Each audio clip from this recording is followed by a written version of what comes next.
Martinis, my dear, are dangerous. Or a fantastical fragment of a memoir by a legless ex-oil exec on encountering the fabled rapture of the deep, comprised of journal entries, definitions wrested from the interweb, writings after the fact, and unexpected bursts of poetry, the latter due to an undergraduate degree in English literature attained during the author's younger years. Note, all errors in fact or judgment are author's own. I have heard the mermaids singing, each to each. I do not think that they will sing to me. Underwater, everybody is disabled. Everybody needs adaptive equipment to dive, to breathe, to swim. So, making further adaptations is just one extra step. At least, that's what I was saying to myself as I wheeled into my first diving instruction session at the pool. I had taken to stubbornly refusing to tell people in advance about my disability. Maybe this is an angrily defiant phase all people who suddenly find themselves using a wheelchair go through. I don't know. I just know I started doing it. Restaurants, for example. I'd make a reservation, arrive in my chair, and then make a big deal about not being able to get into the goddamn place. Or, as is often the case, to the bathroom. Useful? Probably not. Satisfying? To me, yes. In those moments, people didn't look at me with pity, but they fucking looked at me. Oh, yes, they did. Some of them hated me. Good. So I showed up to this lesson all ready for a fight, and instead, I get this sweet young woman with long, red, curly hair, just like my sister, just like my mother, just like. Except, I think she really is pretty, doesn't just look that way. And she says, "Oh, I'm so sorry, ma'am. I don't have my HSA certification. Would you like to train with Petrov?" There's a special scuba diving training for the disabled? Reader, there is. Let's fast forward a year to my first real outside the swimming pool scuba session. Tobermory, Bruce Peninsula, Lake Huron. Serious shit. Tobermory, Ontario, wears a borrowed name. The original town lurks in Scotland on the Isle of Mull. The town's name is derived from the Gaelic Tobermar, marries well. Legend has it that the wreck of a Spanish galleon laden with gold lies somewhere in the mud at the bottom of Tobermory Bay, a member of the defeated Spanish Armada fleeing the English fleet. A local witch, the Oidag, cast a spell, the ship caught fire, and the gunpowder magazine exploded, sinking the vessel. No one has ever managed to find any significant treasure. Why did Yodag do it? Nobody knows. The lesson here, don't piss off a witch. Ontario's Tobermory is maggoty, as my Newfoundland grandmother used to say, maggoty with wrecks as well. That's why the dive shop is here, that's why the magical mermaids are here, and that's why we're here.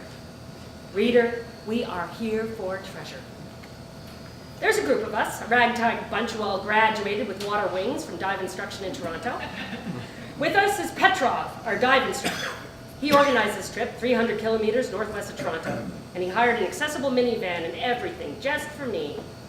We arrive, meet at the local dive master, Petrov checks our gear, and we waltz onto a hired boat, which is going to take us out onto a shipwreck. One shallow enough that even we beginners can dive down to it. I'm the only gimp in the group. Hey, teach! It isn't a lesson, but I've taken to bugging Petrov because he acts as if every goddamn thing one does in life is a test. Hey, teach! What do we have to do to pass? Come back, Petrov says. As we leave shore, I spot a row of girls on the beach. They talk and laugh, they have long hair, and they're effortlessly girly. They appear to be making some kind of craft project with beads, and instead of lower limbs, they have brightly colored tails, like fish tails. These look suspiciously to be made of the same material as a wetsuit. I point them out to the boat pilot, and he says, "It's a magical mermaid camp." He says this as if I will, of course, have heard all about the Tobermory Magical Mermaid Camp, and he's slightly embarrassed on my behalf at this obvious lapse in memory. Magical Mermaid Camp? It's a summer camp. They do stand-up paddleboarding and crafts and shit. And then he realizes he said shit, and he turns red. How do they do stand-up paddleboarding? Huh? They stand on their tails or what? He laughs uncertainly. And then he sprints out across the water like he's very, very, very concerned about where the boat is going. Behind us, across the water, even over the noise of the boat engine, I hear the mermaids laughing, each to each. Diving in a pool is all about the learning curve, equipment, safety procedures, and checks. Diving in a Great Lake, that's something else. I am tricked out in my dark fin gloves. There are webs between the fingers to give me more push-pull, along with the standard self-contained underwater breathing apparatus gear every scuba diver needs. Mask, regulator, air tanks, fins, buoyancy control systems. It's heavy. I have additional weights on my legs to keep them from floating once I'm in the water. Petrov is my dive buddy, and I am his. We will, once in, hold on to opposite ends of a tow line. We will check in at regular intervals. If we are all right, we will give the okay sign, not thumbs up. That means I want to go up. I've done this in pools over and over, but this. I haul my carcass out of my chair, weighed down with all my gear, and I perch on the edge of the boat, knowing that the next thing is to make myself fall backwards head first into the water, arms wrapped around my gear like Ripley in that third terrible Aliens movie, falling backwards into the fire. It's a beautiful day. I haven't mentioned that. It's a sunny day, and the water is insanely turquoise, and the wreck we're here to see isn't from the Spanish Armada, but it's a wreck all the same, and it's a steamer called the Wetmore, which strikes me as just a name you'd give a ship if you wanted to doom it to sinking. That, or it should be the world lesbian flagship. And the Wetmore is so close that it almost feels like I will dash my skull open on the enormous boiler when I fall. What is taking you so long? Every sentence sounds like you could append the word asshole when it's said in a Russian accent. My entrance, I say. Entrance. I'm getting into the water. No, you are not. You are shifting around like weird. It's hard, okay? Just get in the water. It doesn't matter, asshole. I glare at Petrov through my mask, twist sideways, and flop into the water like a dead carp. It's cold. There are bubbles streaming behind me. No, that's above me. That way is up. I'm suspended inside the turquoise. I let myself sink through the water, find a point where I can be suspended. Neutral buoyancy. This is better. No hurry, not right now. Just this, just waiting for Petrov. There are no sides in a Great Lake. No painted stripes, no numbers on the bottom. It's a Great Lake. The steamer is right there, just like in the pictures we've studied. I reach out towards the huge boiler, but don't touch it. It might be sharp. A fish swims out. I almost flinch. My dark fin gloves make my hands look like those of a supervillain. Bat Gimp TM. I wave my Bat Gimp TM hand in front of my face, and I just want to laugh. It's so quiet down here, and it's so lovely. I can see others spread out along the wreck. I can see a school of pale, unidentified fish. I can see the bottom of our tour boat. There's a big splash, and I know it's Petrov. I wait for him to settle into the water, then swim for the end of the tow line. He gives me the okay sign, a question. And like I'm supposed to, I give the okay sign back. I feel amazing, tranquil, suspended, held. And then I let go of the tow, and I spin, turning around and around in the water, making myself dizzy, like I used to do when I was a little kid. Flashes of color whirl around me. It's the magical mermaids. They've left their beaded crafts, they've dived into the water and swum out to greet me, and now they swim around me and laugh. One of them leaves her sisters and comes to twine around my legs. I can't feel her, of course, but I can see her. She's smiling. She has long, curly red hair like my sister. She takes hold of one of my ankles and pulls me down onto the lake floor, and holds me there. I can't shake off her grasp. She holds me, trapped. I will die. I look into her laughing face. I'm happy. That night, back in Toronto, Petrov tells me off about letting go of the tow rope. I apologize and promise I'll never do it again. And then he and I get destroyed on vodka. Something he does after drink number 3, a sort of wave of his hand as he orders another round, makes me suddenly realize that Petrov is playing for the team. Or the other team, not my team, but you know what I mean. Petrov, you're gay, I say with my typical tact. I'm flabbergasted. Until this moment, my gaydar had not pinged. Gah. His Russian accent has become thicker with each drink, like we're sinking slowly through the strata of his linguistic accomplishments. Me too! He snorts vodka out of his nose, which makes his eyes stream. This is Petrov, laughing. Yeah, no kidding. Never would I guess that. You are so feminine, so dainty. Shut up! It's Viet came here. Russia isn't so good for people like us. Here's to people like us. A vodka or two later. What the hell's your first name? You must have a first name, right? Petrov. Fuck off! I laugh and the world slides sideways a little bit. I tell him about the red-haired mermaid, although I don't tell him about my sister. Rusalka. Rusalka what? Rusalka. We have these. Red-haired girls who are murdered or end their own lives before their wedding day. They live in water and lure men in and drown them. Jesus, sounds like a collectively guilty conscience of a violently patriarchal culture to me. Sure, yeah. Did she say your name? What? Did she say your name? They know your name. She hadn't said my name, and I'm suddenly filled with sadness. No, not sadness. I'm filled with a sense of strangeness on Earth. How will I ever feel at home here? You'll be okay. You have animal helper. He points at his own chest. Petrov, what the hell are you talking about? In fairy tales, as long as you have animal helper, you are okay. You're not an animal, Petrov. You are a human being. Blank look. The elephant man? I'm not elephant, I'm bear, he yells. As Don Marcos would say, reader, sometimes I think our friend Petrov is a trifle too gay. When I wake up in the morning and do my daily lower body check, I find a bruise shaped like a handprint on my ankle, like the bruise I found long ago on my sister's throat. Journal entry, age 15. Dad can't even speak. We called the police, but they aren't doing anything. And anyway, I think the chief's son is one of the ones who did it to her. I tried to take Miranda with me when I left the field party. She kept saying, "Get away from me, freak!" And the jock stood around and laughed. The doctor said there's no damage and she'll be able to have babies later on when she wants to. Like, that's a fucking main point of life. Mom's useless, of course, just drinking. Then she went off, and she's with him. She thinks she's so clever in secret, but you have to be a fucking idiot not to know about it. I want to fucking kill those guys. I'm so fucking mad at her for not coming home with me. Why didn't I make her? There's a culture in scuba diving, as in any obsession, for these fuckers are obsessed, make no mistake about it. Addicted and insane. But of all the kinds of divers in diving, the absolute craziest, the most extreme are the ones the other divers look on with a sort of head-shaking, grudging respect. The cave divers. They say creepy shit like, "The cave tried to keep us today." And you know, if something goes wrong, they can't swim up. They have to go out the way they came in. That's a long way sometimes. You've got to be really nuts to be one of those. So I've decided I'll be the world's first legless cave diver. Now, of course I do actually have legs.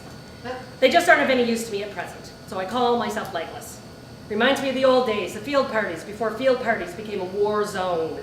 When we drink ourselves, you got it, legless. It cheers me up. And no, I don't Google disabled cave divers to find out if some fucker has already beat me to the title. I don't want to know. Journal entry, present day.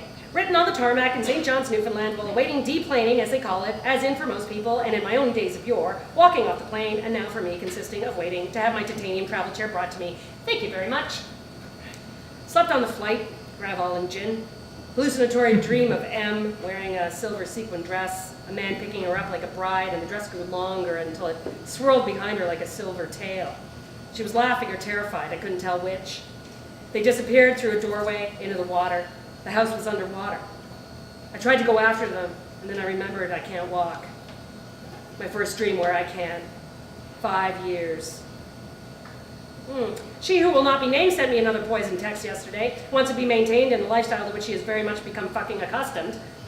And we won't continue with all the filthy things I then go on writing about my ex. She just couldn't handle it. Wiping my ass in hospital just wasn't sexy. Yes, I think I married a version of my own mother, God help me.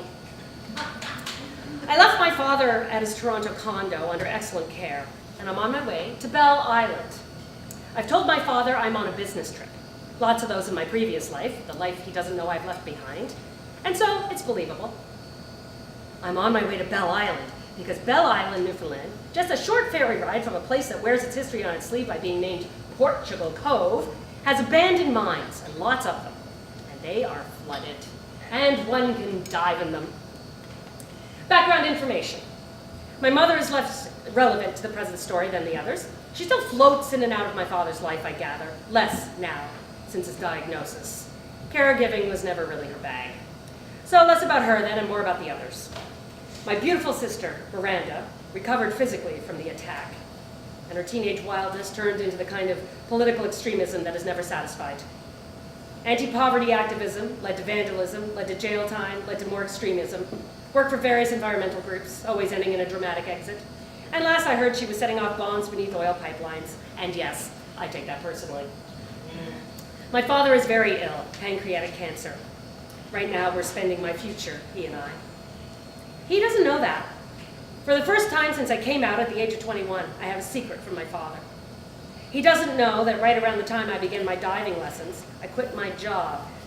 And ever since I've been living and paying for his full-time care for my ill-gotten oil exec investments. Oh, the paraplegia? Yes, people always want to know what happened. 5 years ago, I was in a car accident. When my sister visited me at the hospital, first time I'd seen her in a very long time, she couldn't resist pointing out that a car had almost killed me. The irony of it, she said, because, yes, you all get it immediately, because I am an oil executive. But I'm not. Between jobs, what I feel is this. I am between lives. 5 years, and I wait to wake up. National Geographic Society of Canada website. Over 16 square kilometers with hundreds of kilometers of mine tunnels plunge beneath Belle Island and under the seafloor of Conception Bay, where World War II wrecks reside. Abandoned decades ago, these mine passages are now flooded. Exploration of these passages revealed a trove of artifacts and the cultural history of mining. The tunnels contain mining relics, pipes, heavy equipment, and remarkable graffiti that tell the story of miners who died during their work on Belle Island. Reader, when I researched cave dives that I could physically get to, there weren't very many fucking goddamn options. But it transpires that the ferry from Portugal Cove to Belle Island is accessible. The entrance to the mine is through an accessible museum. And while there is a short flight of stairs leading into the mines proper, the nice lady on the phone assured me that some stout fellas would get me down the stairs below. I'm pretty big, I said. Miranda got the petite and pretty genes in the family. The woman laughed. So am I, me ducky, we'll get you down. Now my mother is from Newfoundland. This may surprise you, although I have already referred to my Newfoundland grandmother. Many people have a notion, all Newfoundlanders being these fuzzy, happy, friendly people. My mother is a brittle, brilliant, narcissistic asshole. But we did make the occasional foray home in the summers, aka the brief 2 weeks on that awful island where you might actually see the sun. Her parents were originally from Belle Island. Her father was an iron ore miner before they closed the last of the mines in 1966. Typical in the history of Newfoundland, the mines had never been owned and run by Newfoundlanders, so when it got expensive to extract the ore, the outside interests simply closed things down. Just like the offshore oil fields in more recent history. My grandparents moved to a place called Paradise. It isn't. I don't much remember anything about them except the rather exquisite sense that they embarrassed my mother. But in all those trips home, we never visited Belle Island itself. Here's to you, Ma and Poppy. 3 words about drinking and diving. Don't. Do it. Nitrogen narcosis, a reversible alteration in consciousness that occurs while diving at depth. If you are drunk or even hungover, it gets worse. Except, it feels really fucking good. To me anyway. Other people get anxious or have trouble seeing. Me, it makes me feel tranquil and powerful. Master of the universe powerful. It occurs because of breathing gases under elevated pressure. You won't experience it in shallow dives, but as soon as you go deep, there it is. Every single person who dives experiences it. You do not become immune. Petrov called it Martinis' law. Narcosis, he says, results in impairment more or less equivalent to the feeling you get after drinking 1 martini for every 10 meters you descend below a 20-meter depth. Martinis, my dear, are dangerous. Have 2 at the very most. 3 and you're under the table. 4 and you're under the host. www.slate.com articles, life, drink, features, 2013 Martini Madness Tournament Suite, 16 Dorothy Parker Martini poem, why the attribution is spurious. Too bad! The idea of writing it is so appealing. And wouldn't you like to sit and drink 4 martinis with Dorothy Parker? The mines have been explored to a depth of 70 meters. That's 5 martinis. That's too many martinis. I am staying at a new hotel across from the old Methodist church just up from the harbor. It could be anywhere in the world. There are large portraits of rock stars on the walls, and the restaurant and bar are fully accessible with fully accessible washrooms. Take note, disabled travelers. There is an excellent wine list and a martini menu. There is an excellent, if very young, staff. The rooms are everything a hotel room should be. I celebrate my arrival in St. John's. I drink 5 martinis. Even when wildly drunk, I am able to empty my urostomy bag without spilling a drop. Journal entry, present day. Another legless dream, driving the car with Dad. The accident. Him passing out suddenly in the passenger seat just like it happened, and I'm yelling, Dad! But this time I remember that I can't use my legs anymore. What the hell am I doing driving?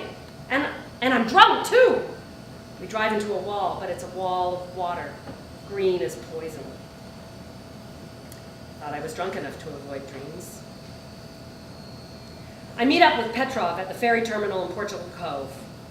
I'm late. Because the accessible taxi I booked weeks ago to get me from St. John's to the ferry terminal failed to materialize.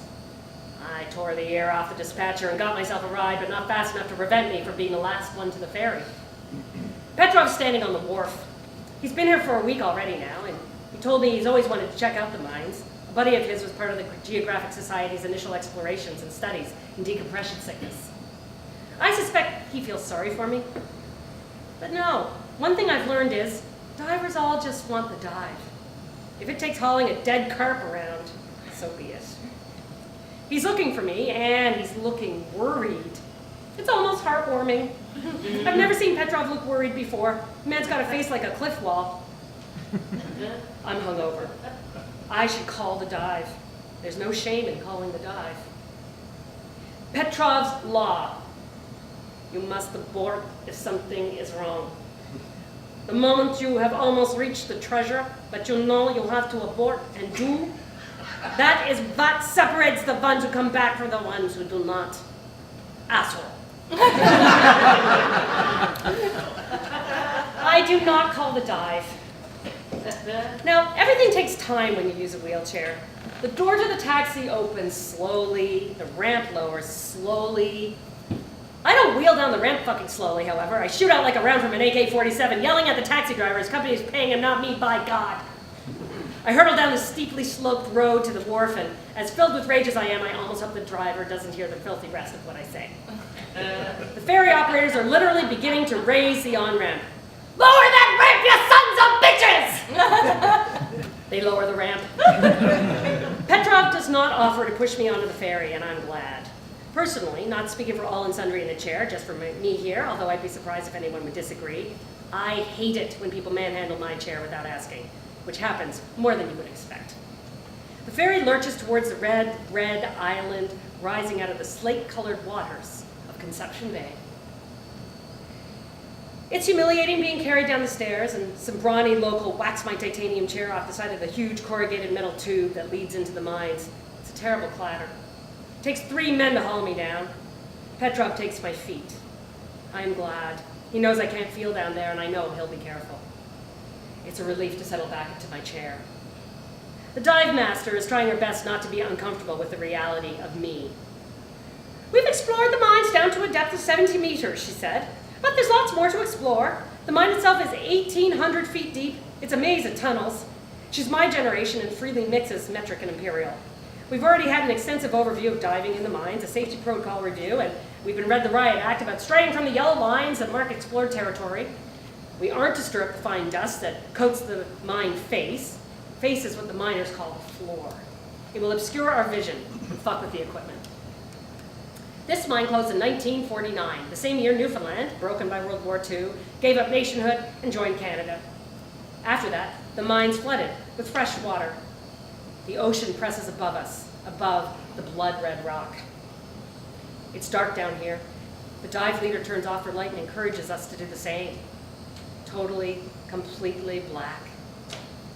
The early miners used candles on their hats, for Christ's sake.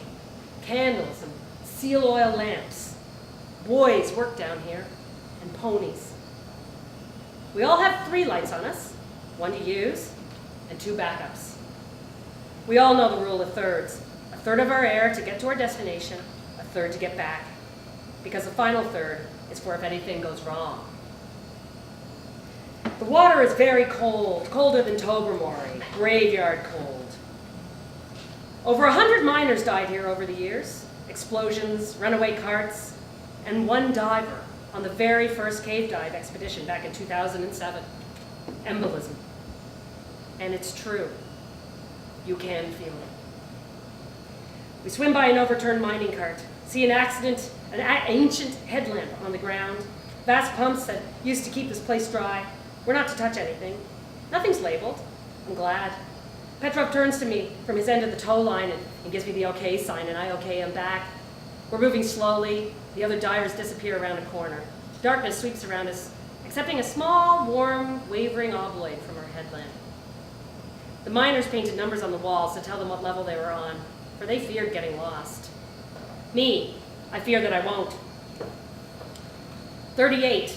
Red columns, red dust, edges of pillars, broken metal that can tear into our suits. It's cold. 39. I'm not feeling it, not yet. That tranquility, that power. 40. A glimpse of the other divers up ahead, swimming down a long, tilting slope. Petrov checks in with me. He waves. Isn't this amazing? And I nod. It is amazing. It's so cold. I'm feeling narked. I know it, but it feels good. And that's when I see it out of the corner of my eye behind us. A trailing russet mane, like kelp, like hair, a pale oval beneath it. We're catching up to the others. They turn a corner. Petrov turns after them. I let go of the tow rope. The thing turns its face towards me. She is and is not my sister. My sister, as she was that morning when I found her drowned under grass, half naked and cold as a fish in a ditch. My beautiful, nasty sister, muddy and bloodied. Like she'd gone over the top in the wars, and hadn't she? One fucker left his handprint in bruises on her neck. Every one of them left his print on her. The mermaid with the red hair. Did my sister have those long needle teeth? She has traded her pink neoprene tail for one silver and poisonous as mercury. She swims away from me and away from the others, and I follow. I've left the trail of yellow nylon rope crumbs. Where is she? I almost panic, but after a few more turns into darkness, utter darkness, I hear her. She sings. You can't sing underwater. I check my air. I'm near half into it. I should, according to every rule, turn back. I'm pretty sure I want to come back, but I'm not absolutely positive. And then there's the singing. Petrov will be beside himself. I'm a very bad person for letting go of the tow rope. He deserves a better dive buddy. He always says, you must be willing to turn around and leave the feelings behind. You can go back to them later. The feelings will wait for you. Asshole. If you don't chase fear, you'll spend the rest of your life running from it. Yeah, that's what I'm afraid of. I've heard the mermaid singing. She whispers it then. She says my name. What did she do to me? Mermaids don't do anything. This is the treasure, they say. This is what you long for with an ache that fills your body like water. They make you feel. And if that doesn't frighten you, reader, then you are not aware, not awake, or you don't have feelings, like I have feelings. And that, dear reader, I find hard to believe.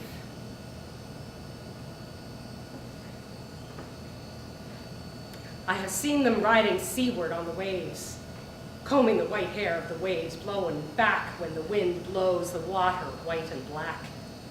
We have lingered in the chambers of the sea by sea girls wreathed with seaweed red and brown, till human voices wake us and we drown.